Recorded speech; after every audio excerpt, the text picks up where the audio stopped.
Good day, Raider Nation. This is Raider Tone. I got my brother Chris with me. I got the bone-faced villain himself. And this is Syndicate Radio. You're going to be seeing this on Syndicate TV, Bay Area Rap Tales. But this is the Silver and Black Syndicate, the one and only, the original since 2011. Mark, Chris, you want to say what's up to Raider Nation at home? Hello, Raider Nation. What's up, Raider Nation? I'm back again. Hopefully you enjoy the show. Up here with my brothers.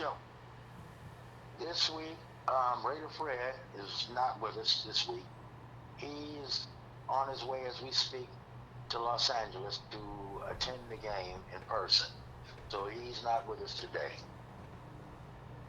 But more than likely he'll probably be with us next week. Oh yeah, what a win. What a W too. Sure. Hopefully. So, we all bid him safe travels to and from the game this week. Amen. Alrighty. Well, as we always say, on social media and in the syndicate. Yes. It's week 7. We're in LA. We're facing the Rams, who are fresh off of a bye. Let's get into it, and I'll keep it simple this week. On offense, for us, A-gap and off tackles may prove to be effective, in my opinion, as the Rams like to use a 4-3 base defense, which is very porous. On passes, slants with short wheel routes may also be effective, as they also tend to leave the middle unguarded. Okay? And for all you guys who don't know what a wheel route is, wheel routes, basically, what you do is you run a quick pattern, you turn upfield in a curve pattern, and usually the ball comes at you. This is usually what a wheel route is. Sometimes they'll move upward towards the field after they make the catch. But basically, that is what a wheel route is, usually ran by receivers. So, now that said, because they leave the middle unguarded, you have to watch the flats, because this is where defensive back Jaden McCullough he can be very dangerous on the defense, for their defense. And so, and matter of fact, 2 weeks ago he got an interception out of the flats. He's known to knock the ball down, kind of like Jack Jones. How Jack Jones is effective in the flats. He's just about their equivalent. Okay? So there you go. So far, this is the offense. What say you guys? Anthony? Yeah. As far as the Rams go, I'm just trying to see if they're as banged up as we are, really, because that's all I've been hearing is they're banged up. They got a lot of injuries, but we do too. So, right. It's kind of a trick bag with them. Like, what are we gonna get? I know they had that wide receiver that was tearing everybody up last year. I don't even know if the dude's healthy. I've been just so focused on what we got going on, and usually, we obviously, the AFC, so the NFC. Right. It's kind of a trick bag, man. We're going to have to see what we get on this one. Okay. What say you, Chris? What do you think our offense should do against these guys this week? I think we will be able to press the ball down the field like we've been trying to do. However, I think we should just focus on the run game. I don't really think they have a good run defense. So if Madison should still take the premier reps, but if Zeus is back, we should give him kind of the cleanup second running back load, and I think we just focus on the run heavy, because like I said, the defense is they do got some playmakers there, but nobody that really jumps out. But the offense got to take care of the self-inflicted wounds that have been costing us the games. So more importantly, just take care of the ball, don't fumble, keep going with what we got to do on that. Yeah, I think it should be a run-heavy thing for the offense. Run and ball security. I can dig it. yeah, I think once you get that established, you go for your passes. And again, I think slants are most effective against them, as I said. I've seen a lot of guys gain a lot of yards on them with, with slant plays. Quick outs, not so much, but slants, yeah. Again, running the ball, I think that with us, when trying to get up through the middle doesn't work, you have to use the edges. I noticed a lot of these outfits that we played against, they see that we utilize the gaps and they'll crowd the box up. Yep. And the thing Getsy has to realize is that, hey, they're crowding the box. So you start going with tosses, counters, and off tackles. Start playing with these edges. Even a nice check down Yep. to the side. The way we did against Cleveland, we haven't done that since that Cleveland game. We went back to Right. Right. Why we got away from it, but that seems to work. Right. And Right. and we didn't do that, so we need to get back to that. Now that I said that, throwing check downs to the side, you want to throw opposite of McCullough, though. Yeah. You want to throw opposite of McCullough. Definitely. If he's on the left, you play to the right, and vice versa. I test them to see if they're in man or in zone because they do tend to switch up unorthodox. They're unorthodox, they'll switch up with an unorthodox type rhythm with that. I mean, like first down, they may sit up there and play in man, and then second down, they'll go straight up the zone. And the thing is that so they have to, you have to keep watch with them because they switch back and forth. Matter of fact, now thinking about their defense, let's go on to our defense. I believe that on our D, the Rams like to use screens and B gap and counter runs, especially with Williams. But they'll also set up screens with what's his name, Tutu Atwell, the receiver. Okay, and they've been very effective with that. When they can't run Williams, they'll use Atwell on screens, and they'll use a screen with Williams too. And this, with this being said, the defense is going to, probably, I'd use a man-type defense, or maybe even a spy on Stafford to keep your eyes on him. And you guys that don't know, a spy, that's a guy, if you're playing man, you put one guy in option and make him play zone. And his one job is to keep his eye on the quarterback. Whichever way he throws it, you run the cover. Okay, now that being said, Stafford also likes to spread the ball around between his receivers, mainly Atwell, Robinson, and Johnson. And by the way, Cooper Kupp is still listed as questionable, but he may be in this Sunday. We don't know. Yeah, that's what I'm looking at. Like, is he gonna play or not? Right. But either way, I say the edge blitzes could be a key because this is the way you get at Stafford. Also, Stafford tends to throw to that tight end, Parkinson, especially when he's being pressured. So my thing is to probably make a high priority to shut Parkinson down. And again, they use him as a stopgap. I've seen Stafford throw to him out of pure desperation. Again, gentlemen, what are your thoughts? Anthony? Oh man, with Stafford, he's getting long in the tooth, so yeah, we gotta keep him pressured, man.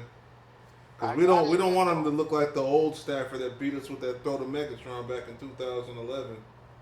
Exactly. I gotta admit though, even though he's older and has a couple of whiskers under his chin, he still has a good little bit of gas in his tank. He could still get us. I gotta give him credit. He's still dangerous. Credit for that. Yes. He's still dangerous, and Yeah. you know how we like to make people look so. Right. This would be this would be a good game that Max Crosby could be in. I think he would be most effective against him. Um, anyways, Exactly. that's what I think. What say you, Chris? Mostly I agree with your game plan there. I was just gonna say, just pressure Stafford. You don't want to get him into a rhythm because he is a guy that can make throws, and he's always had field vision. So if there's an open guy, he will see that. So just you got to take those away. You got to not give him time to find it. So just pressure is what I'd say we should do on defense. Yeah, basically what I have for defense. Yeah, you know what? This is really You got to crumble that pocket on him. That's going to be real physical. What'd you say? You got to crumble that pocket on him. Right. Yeah. Right. Again, as I just said, I think Crosby, if he's playing, this is one of those kind of games that I know that he would enjoy. Him and Spillane both. I think, if we use them in tandem, we should be able to at least put a good dent on Stafford. I don't think, now that I think about it, has Max Crosby has he ever played against Stafford? I don't. No, because his rookie year, his rookie year he was hurt with a hand injury, so he didn't play that game. And then, Right. But no, they still had Jared Goff his rookie year, so no, I don't think he had played. My bad. Yeah. No, this may be. Yeah, I was just thinking about that. This may be his debut game against Stafford. Yeah, and then I think when they played us 2 years ago, Baker Mayfield was the quarterback, and Stafford was hurt. Right, he was hurt. Yeah, that was That's that what game I that we thought. choked off. Yeah. Yeah, so no, Right. he never. So yeah, I mean, it's weird because we've had Crosby, and every time we face one of these outfits that Stafford has been a part of, he's managed to elude him. Yeah. So, and the thing is this. Yeah, I was just thinking. I said, I don't think Crosby has ever faced him. No, and the thing that we have to look out for is that Stafford is very, very calculative with his throws, and that's what O'Connell will have to do this week. He has to be the same way. He has to take time to calculate his throws, and that's the bottom line with that, especially with this being a must-win for us.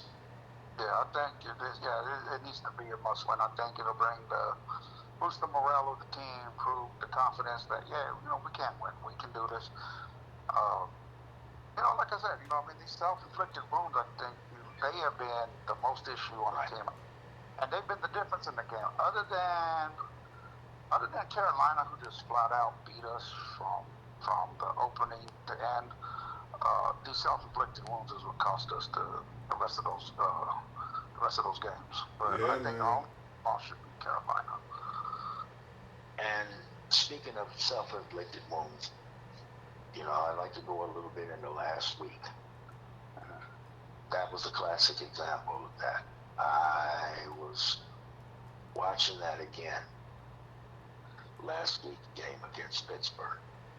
And I think the biggest thing that I saw out of everything else was that with O'Connell finally starting, I think more or less the entire squad was overeager. I think they were overeager. And that's what killed us. That's what really killed us. And after that, nothing went right for us. Nothing. And I think it was more, Jacoby Myers being out, so the guys that got to take his place were trying to, trying to impress. They get more reps too, but it just, you do that, you don't play your game, you're just trying to do things over, like you said, overeager, you mess up. Overeager. Yeah. You What mess say up. you, Anthony? Man. Yeah, dude, that was heavy last week. Yeah. That was heavy. That That was heavy, man. I just looked at that. You have Crosby again, who is on the mend, and Myers being out. So you have two major weapons that, you really could have used last week and we didn't have. But again, I think it was just them being overeager and really trying to do too much too soon. Yeah, they had a lot to prove, probably. As professionals. I mean, you got your star wide receiver on his way out, or he was gonna stay, or we don't know what was going on. They probably did, but and then you got your quarterback AOC back, so you want to win with him. Not that they don't want to win with Minshew, but they got lightweight history with AOC because he was here last year.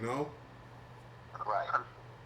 The penalties too cost us. We got the interception, but they called it back as it was a roughing the passer, personal foul. Yeah. Right. Two crazy roughing the passers and the fumbles. It is. Not to mention the touchdowns that were taken away. Yeah, then the big gang to Brock Bowers when we were on third, and then that ends up the first down. Then they get called back because now we're at 3rd and 18. So it's like, what are we really gonna? We already showed our hand of what we were trying to do. So those the penalties came, but they came at costly times each time we got a penalty. Right. So bring those up to I think this game, everybody should have their confidence and know what we're going to do. I think it should be a better game for us. Like I said, I'm not going to go into the cliche like we should win. I don't. I think we clean up those self-inflicted wounds. I really don't see a team on this schedule that could really, we're going to lose, but I don't really think there's a team that we should have to worry about. We can clean up those self-inflicted wounds. Yeah, give us a fighting chance. Yeah. Right. And, well, I was just listening to you just a second ago, Anthony. You mentioned star wide receiver on his way out. And I'd like to go into that a little bit because we haven't said anything about that. On Raider Nation, if you guys have been following us on here with the Syndicate, the real Syndicate, by the way, you've known that we have not spoken about Davante Adams. In fact, on or off social media, I really haven't spoken about him at all. And mainly the reason for that is because he hasn't been worth talking about. No. He's not with us. Oh. So now, but nevertheless, I've had people both on and offline ask me what did I think about him. What did I think about the Davante Adams thing? Well, off top, I'd say this. Number one, the deal going with that is that back in March, he hollered about he wanted to be with us and denied us all types of options and opportunities to trade, even with an upcoming draft coming. He denied us all kinds of options and opportunities that we could have taken had he went on ahead and decided that he wanted to be traded then. But then he waits, 3-4 months later, and all of a sudden he wants to be traded out of the blue. Yeah. And that, to me, was very upsetting. Yeah. Definitely, because I could, these wide receivers, we were saying this earlier, basically, besides like Steve Smith or Andre Johnson, like most of these guys is divas, so we understand when you get like a top 10 wide receiver this day and age, he probably gonna cry a little bit when he don't get what he want, right? It comes with the territory. But this whole thing, you knew you wanted out when Derek Carr left. You should have been honest with us. Right. And then it goes on our owner. Right. Our owner should have, used his common sense. I don't know if we know how Mark Davis is. I'm not gonna go there, but yeah, right. Anybody else would have got him out of there with Derek Carr, or when teams were willing to give a first rounder, you need a quarterback. You know that they're all going to be gone by the time you pick. So what leverage do you have? His name's Davante Adams, and we slept on it. And now who knows what we do this year in the draft. So we could have been sitting real pretty if we had done the right thing, you know. But he didn't help us Right. either. What say you, Chris? Really not too much. I mean, just, we could have did this back in March. Um, yeah, I mean, I really don't got nothing to, other than, he was drafted to a winning team, so he's not really a guy to be here with the team trying to find its footing. So if he wanted to go, he's gone. I think we can all move that. Right. And by the way, this is a little unorthodox for us, but the thing was that I watched a lot of the fans' reactions, Mm-hmm. and I hate to say this, but it was heartbreaking and disappointing in a way, because a lot of these people who had, and you just mentioning Derek Carr, Anthony, you just mentioning, they had all this disdain for Derek Carr, and yet they have all this empathy for Devontae Adams. Well, people asked me about that too, and I said, well, you say whatever you want to about Derek Carr, but one thing Derek Carr never did, he never quit on us like Devontae Adams did. And I challenge anybody within the sound of my voice to get into the comments this week and prove me wrong. Well, you know what? Obviously, me and Devontae got something in common. Both of us being, hometown East Palo Alto, but Right. You guys are in the same area, right? So you know that I've been kind of, maybe would diplomatic be the word? Like I haven't really went in on it at all. I've been cool about it. The only thing I've even said on social media is, don't let the door hit you on the way out. That's all I said, right? Now, That's right. so I made a post about the Jets being 2-4 and the Raiders being 2-4. One of his family members hopped up on there and was telling me that we only gonna win 3 games. Let's be real. And I said, well, how do you know the Jets ain't gonna just win 3 games? They're not that much better than us. And Aaron Rodgers, he ain't looking as good as he used to. So with that being said, like I've been pretty cool about the whole thing, considering. And I said, your boy quit on us. How did he quit? I said, you go back and watch the game tape. The last game he played, you let me know if he was giving 100%. Well, what do you call wanting to be traded at week 5? Exactly. What is your definition of wanting to be traded at week 5? That sounds like somebody who wants out. Sounds like a quitter. Instead of investing and taking stock in his fellow team members and in himself with where he is, he suddenly decides he wants to get out. What say you, Chris? Yeah, I mean, he quit, faked a hamstring injury, because over there in the Jets, it seems to be 100% he's playing, this Sunday. So fine, whatever, cool. But I'm going to say back to Anthony when, they're doing the comments that we're only going to win 3 games. Okay, cool.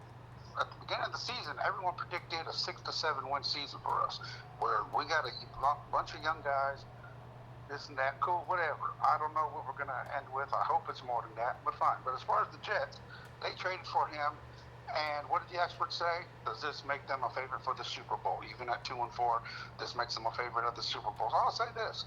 The pressure's on them, really nothing on us to win the game. Exactly.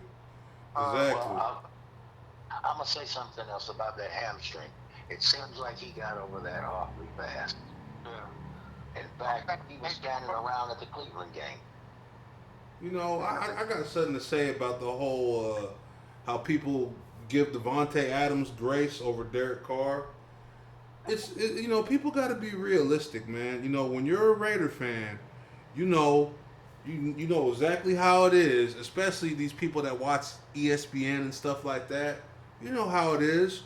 We could win a game by 50 points and they ain't going to show you highlights. But as soon as you lose, you're going to see them highlights for the rest of the year. With that being said, Derek Carr was a good QB for us, one of the better quarterbacks in the league. There have been times Derek Carr been top 5, top 10. 2016, nobody was better, right? So with that being said, if he had played across the bridge, or one of them Heartland teams, or even in the Big Apple, man, he would have been a household name. But since he was out in Oakland and he was on the Raiders, and you know how people feel about us, it ain't as popular. But with Devontae Adams, him being top 3, top 5, whatever wide receiver, everybody knows who he is. So the casual Raider fan, they're really not much of. We should even call them football fans because they should know better. But the thing is, everybody else is gonna glaze Devontae Adams or whatever because he came from the Packers. Whereas Carr being known for being a Raider, people don't like us plain as day. So they're not gonna come out there and be like, oh man, that's messed up what happened to Derek Carr. They don't care about us. They're glad we having these problems right now. But they feel sorry for Adams because they seen him playing with Rodgers and they play Madden and all that, and NFL Network and ESPN, that's all they talking about is these guys. But Carr could be having a killer year in Oakland and nobody'd say anything. So, people got to be realistic, man. As Oakland Raider fans, you guys already know, and I'm going to address the elephant in the room. We've always been treated like the stepchild of the league anyway. Especially after that merger. Right. What were you saying, Chris? I was saying back to them winning the Super Bowl. If that is the case, that means they go to the AFC conference game, so which means that third round becomes a second round pick. So I have no problem with them doing that. Exactly. Well, let's do this, right? He goes over now to an outfit that just fired their head coach. And probably because of him too. Is what a lot of people are saying. Aaron Rodgers, not Adams. Right.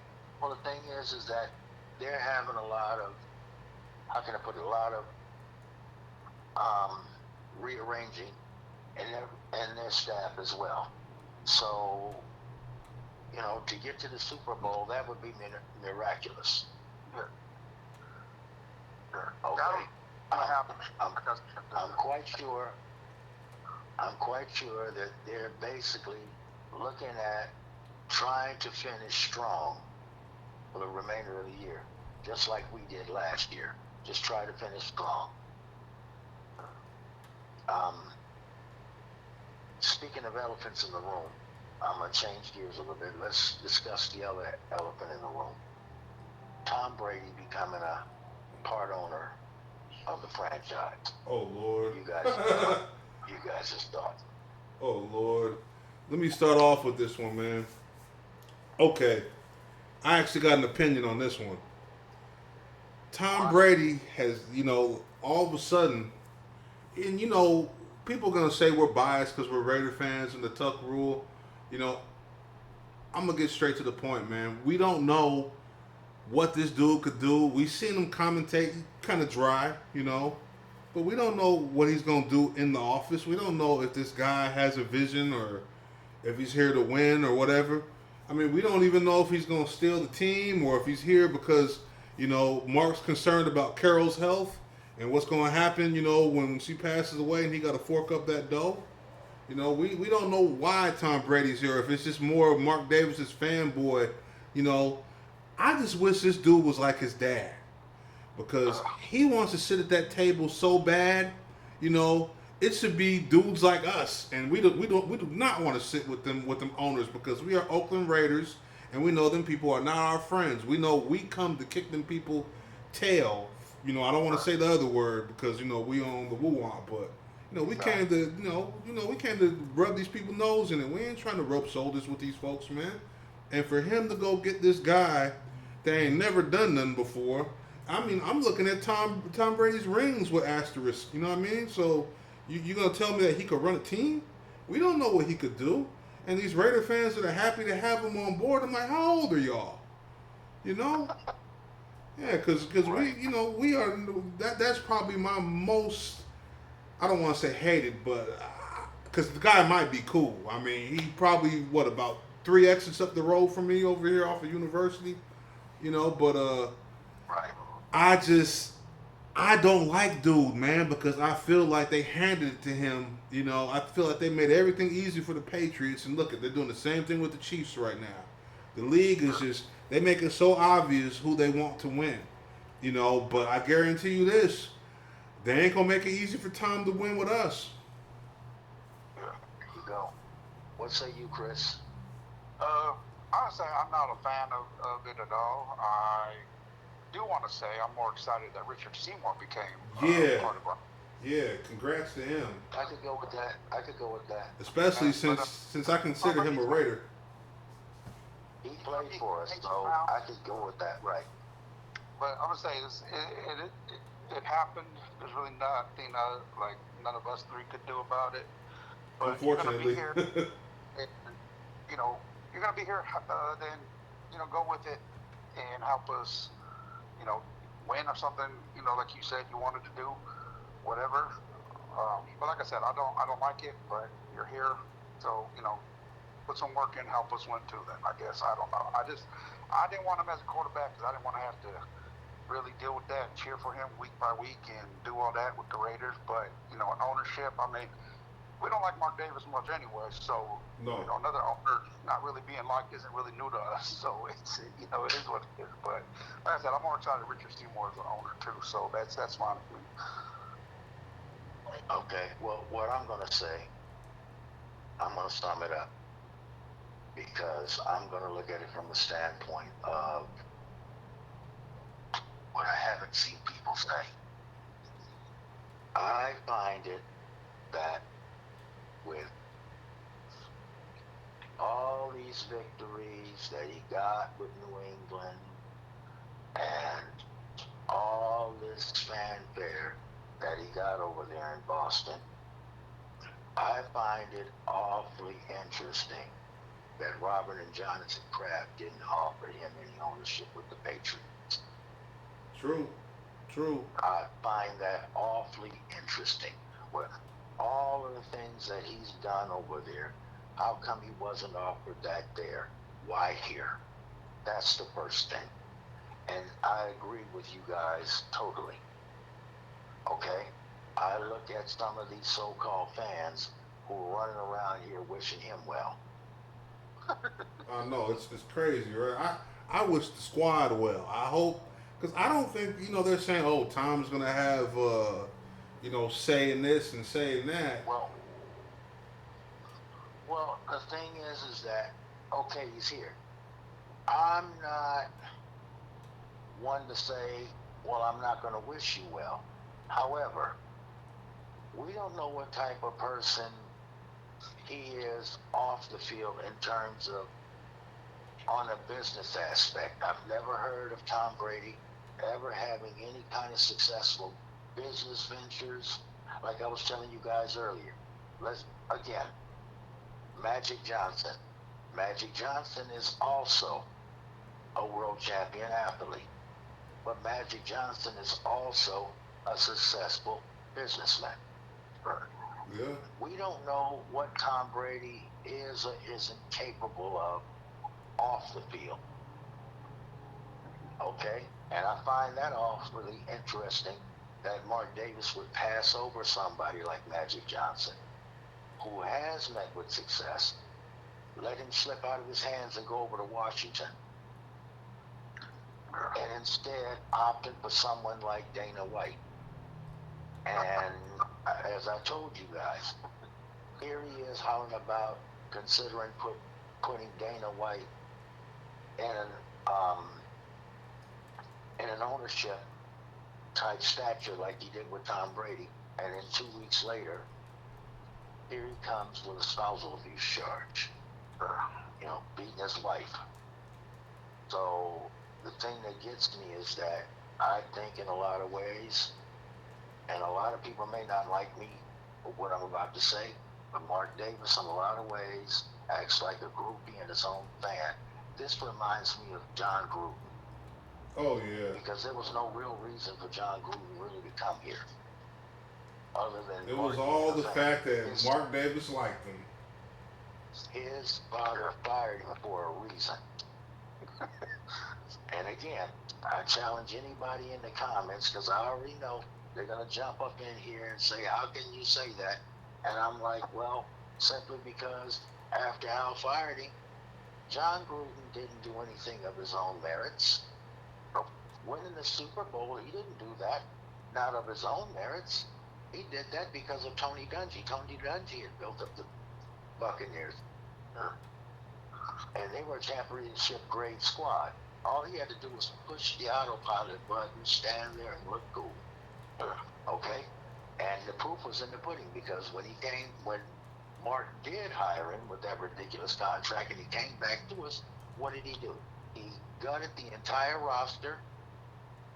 His best game, his best season, was 7-9. The rest of them were 4 wins, 12 losses. He never broke 500, meaning he never broke even, and he never won 4 games straight. Okay? And the thing is that, again, and Mark wanted to invest in that. Now, I'm not saying that Tom Brady's in that same boat. Again, Tom Brady is an unknown factor. We don't know what he is or isn't capable of doing. But when you look at it in a business type atmosphere, you want to go with someone who has a better track record than someone who has an unknown track record, especially dealing with something like this. But again, that's purely my opinion. I think it's more easier that if Mark Davis just seems like a guy that to do this type of partnership, he'll be easier to push around than with Robert or Jerry Jones, because they stay firm with what they want. Mark Davis just seems to bring in people and say, okay, just run the team, do what you got to do. Like John Gruden, he gave the whole damn keys to the castle to John Gruden. Man, Mark Davis act like that kid in the neighborhood, the big kids. Hey, little man, let me ride your bike. Sure. So it's like, but my thing is like, if you feel strong about the idea, stick with it. Don't let Tom Brady come in. Like the rumors, and they're just rumors. I'm not saying is that he's going to get Bill Belichick to come head coach. Okay, after Mark just said he's fine with Pearson to let's go.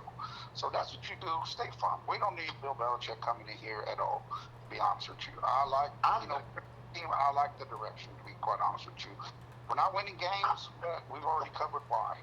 So I'm gonna go on record and just say this. The Bill Belichick thing, I find that comical, and I'm gonna go on record by saying those 3 words: not gonna happen. No. yeah, we're No. that way. It's not for us. Not gonna happen. Okay? They can sit over here and have all the wishful thinking. I don't see him doing anything like that. This man is probably close to retiring anyway, if he hasn't already. Belichick is in his 70s.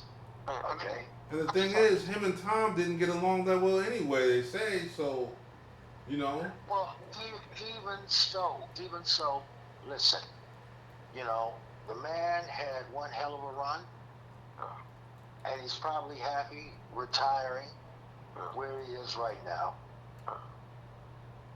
And I can't be really mad at that.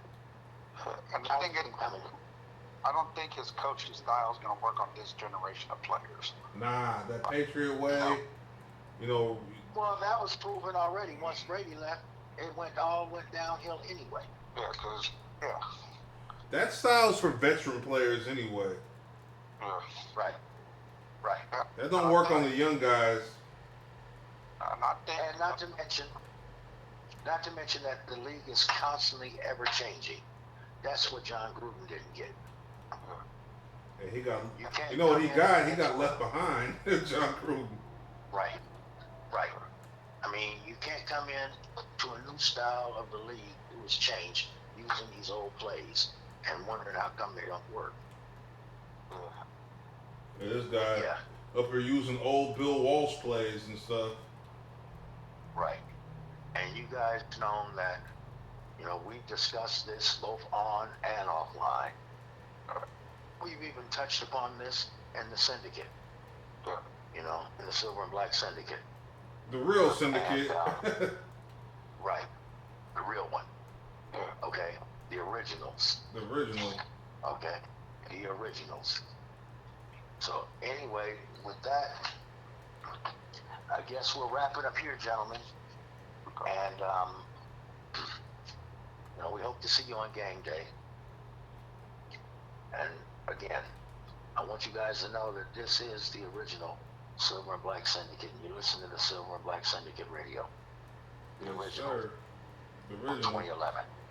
The original. The one and only.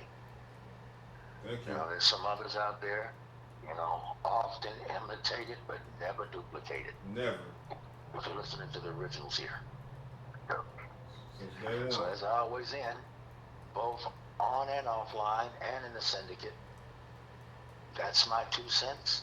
You guys enjoy the game. Enjoy the game, people. Enjoy the game. Thanks for tuning in. See y'all See you next week. Later.